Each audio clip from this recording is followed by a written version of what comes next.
Prince of Persia 1989 was a game that was leaps and bounds ahead of the competition. The thing that made it stand out was the fantastic animation that looked extremely fluid and played very smoothly. These animations were actually modeled from actual recorded footage. The game developer recorded his brother pulling himself up ledges and climbing down, as well as other activities that occur in the game. These were then animated into the game itself through rotoscoping. This was also the very first game to actually use the rotoscoping technology.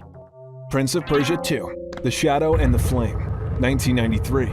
A lot of people might recognize the iconic voices of the prince from the incredible Prince of Persia trilogy that started from 2003. However, Prince of Persia 2: The Shadow and the Flame was the very first game in the franchise to utilize voice acting.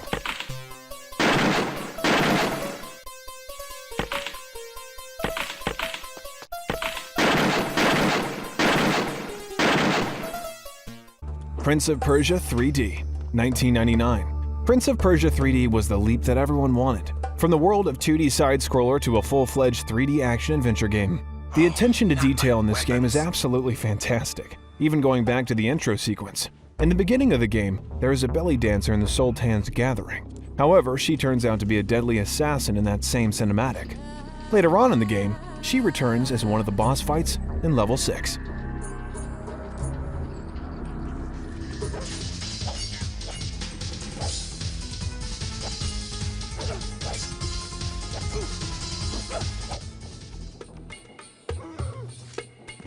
Prince of Persia: The Sands of Time, 2003.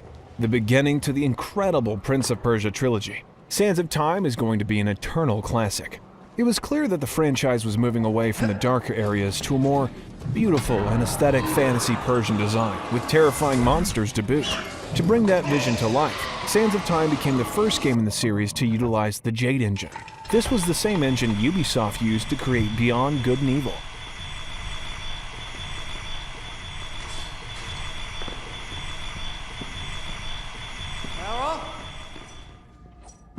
Prince of Persia: Warrior Within, 2004.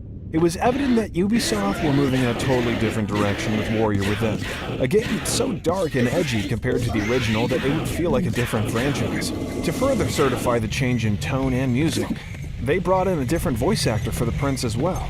Instead of bringing back Yuri Lowenthal, who voiced the prince in both Sands of Time and Two Thrones, he is voiced by Robin Atkins Downes, who brings an edgy take on the character.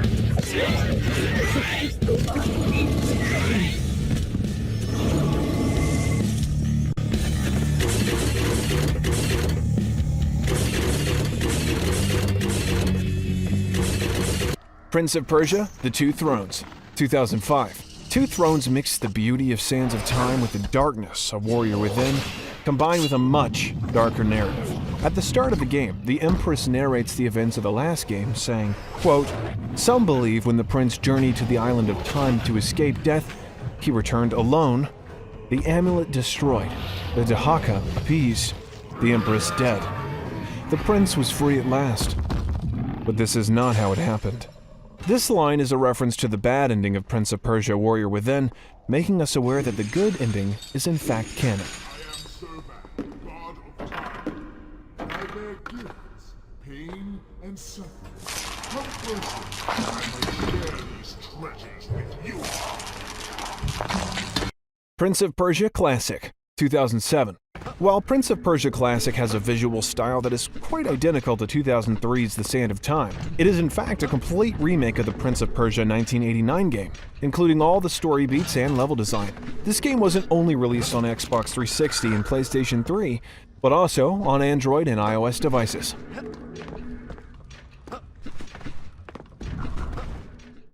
Prince of Persia 2008.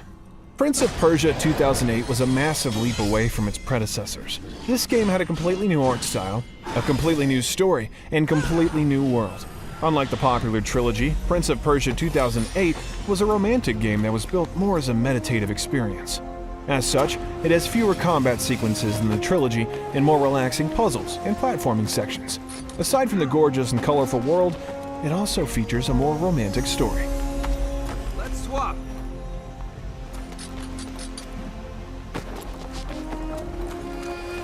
Prince of Persia, The Fallen King, 2008. Unlike the rest of the franchise, Prince of Persia, The Fallen King was actually a spin-off based on the 2008 game known only as Prince of Persia, 2008. This was the very first game in the franchise to be exclusively released on the Nintendo DS platform. Prince of Persia, The Forgotten Sands, 2010. It had been around 5 years since Two Thrones and a proper Prince of Persia game set within looming castles against monsters of the ancient sands. The Forgotten Sands wanted to change that and return the franchise to its roots.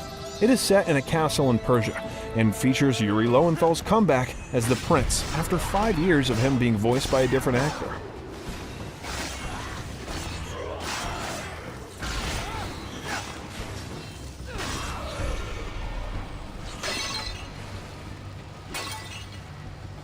Prince of Persia, The Sands of Time Remake, 2022. Ubisoft is trying their hardest to bring the franchise back to relevancy. However, in their attempts to make a fresh-looking experience, they haven't been able to figure out how to execute it. The game was originally announced in 2020 and slated to release in early 2021. It was then delayed to late 2021, then towards April 2022.